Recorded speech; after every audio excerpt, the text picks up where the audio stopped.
Okay, it's going to be a quick review of WWE Payback 2023. I thought it was a pretty damn good show.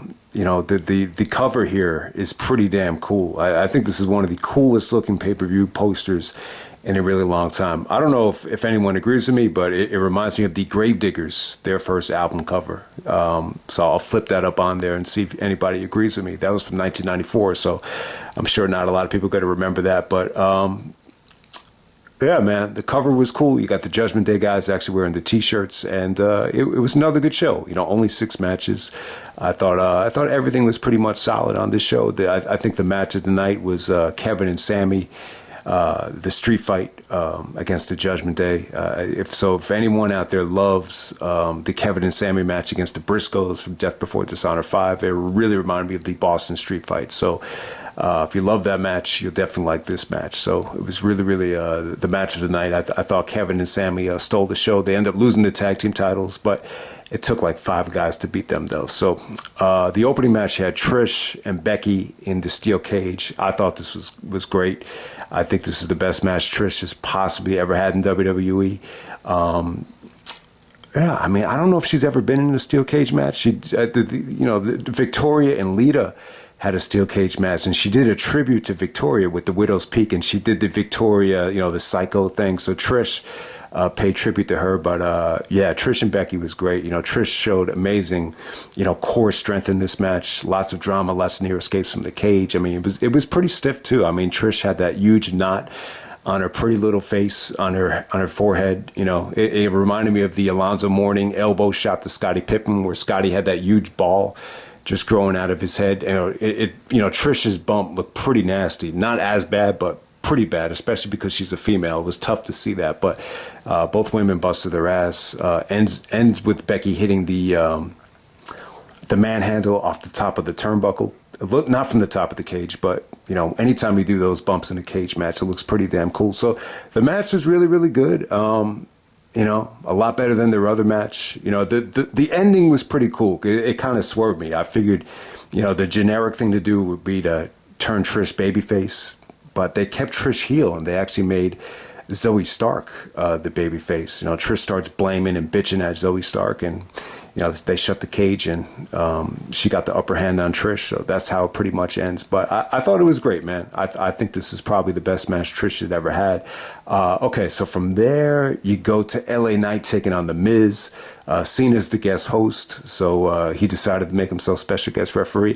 I liked it. I thought it was kind of fun, especially the stuff with The Miz and Cena on the mic. Yeah, so Miz definitely is probably better than ever on the mic. I just think he's probably the worst he's ever been in the ring.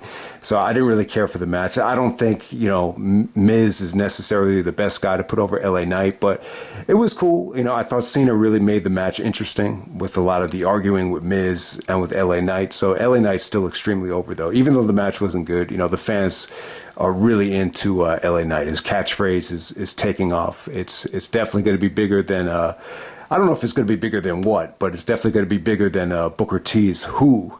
Austin actually had that as a catchphrase, the hell yeah thing, but this is just yeah, and it's really catching on. Even Cena and Miz were, just doing it. It's really catching on with everybody. So yeah, good performance from LA Knight. I wouldn't say the match was great, but we're going to move on to Rey Mysterio taking on Austin Theory for the United States title. I mean, the match was okay. I mean, this is another forgettable match from Theory. If you're not sold on Theory yet, definitely this match is not going to sell you on Austin Theory. They had another match that I thought was better than this. I think the night after WrestleMania, that match had I thought Theory showed a huge sense of urgency that night. I just think his match with Cena, I think he was a little bit embarrassed that it kind of went under the radar, but this match was, it was okay. I mean, it was your vintage, Mysterio performance. He retains the belt. I mean, there were some nice counters with the, Theory's finisher. What does he call his finisher? The A-Town Down finisher into the Hurricane Rana. That was pretty cool. But other than that, this just felt like a generic match that could have been on SmackDown. But it was, it was still cool though. I wouldn't say it was bad. It's definitely worth checking out. It definitely got time. It got about, it felt like it was short compared to everything else on the show, but it still got almost 10 minutes. So, and then you had the street fight. You had Kevin and Sami taking on Finn Balor and Damien Priest in the Pittsburgh street fight. The match was a lot of fun.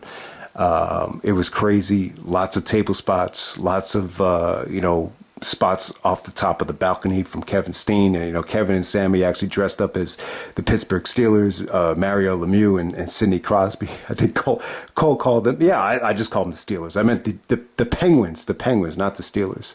But the colors are exactly the same. It's tough to differentiate the teams. You got the Pirates, the Steelers, and the Penguins.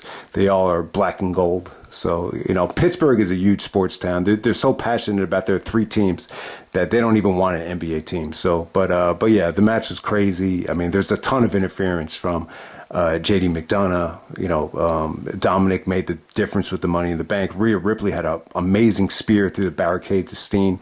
But yeah, there was some amazing table bumps here. But Sami was great though. This was like a return to Sami Zayn in some of those street fights with the Briscoes. Just the way he was doing the exploder on everybody, it was just sweet. It was a sweet matchup, a lot of fun. I wish it could have gotten more time. I wish it didn't have that much interference. But the cool thing about it, though, is Kevin and Sami are not going to split up after this match. So I don't ever want to see Kevin and Sami split up again. I just think, we've seen it so many times, and, I just want to see those guys stay together at this point. But hey, man, the Judgment Day wins the tag team belts. Both teams busted their ass. It was definitely the match of the night, one of the best matches of the year. So definitely check it out. All right, next up we had Rhea Ripley taking on Raquel. I thought this went way too long. I think it definitely dragged at certain points, but it was definitely a good matchup. You definitely had to try it because both women are tall, muscular. It's just a hell of a physical matchup. Once again, Dominic makes the difference and helps Rhea win the match. I would say the match was solid, but it just has no replay value, and I just felt like they got a little bit too much time. I think this could have been cut down about 5 or 6 minutes, and it would help them a lot. And the reaction for Raquel, was not great here.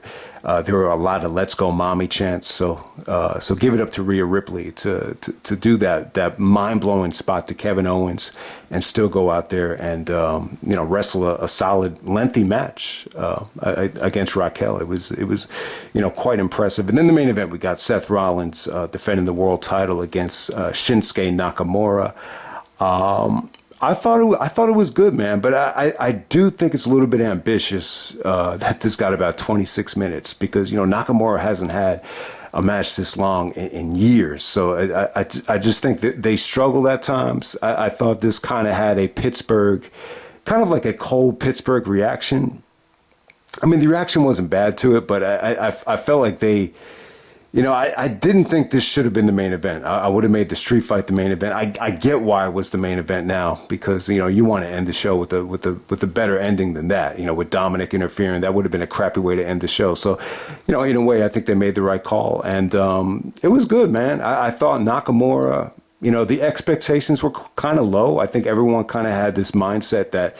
Nakamura doesn't have it anymore. Even Seth Rollins said, I want the Nakamura from New Japan or the Nakamura from Wrestle Kingdom 4, where he had the classic with Takayama, like that Nakamura. I'm kind of in the middle here. I wouldn't say it was like as good as Nakamura and Sami Zayn, even from NXT, or it's not on the same level as the Nakamura AJ stuff from New Japan, but it was pretty damn solid, man. It was good. There were some Nakamura chants, so Nakamura did build some momentum, some of the facial reactions and, the come on stuff and the Kinshasa transitions. He definitely had, a lot of good highlights here. Rollins was, good. I feel like they use there's a back injury with Rollins. He's talking about how he has 2 broken vertebrae in his back. So I don't know how serious it is, but, Rollins, I thought if the injury is legit, I thought he did a good job of selling it, and Nakamura targeted that throughout the match. So,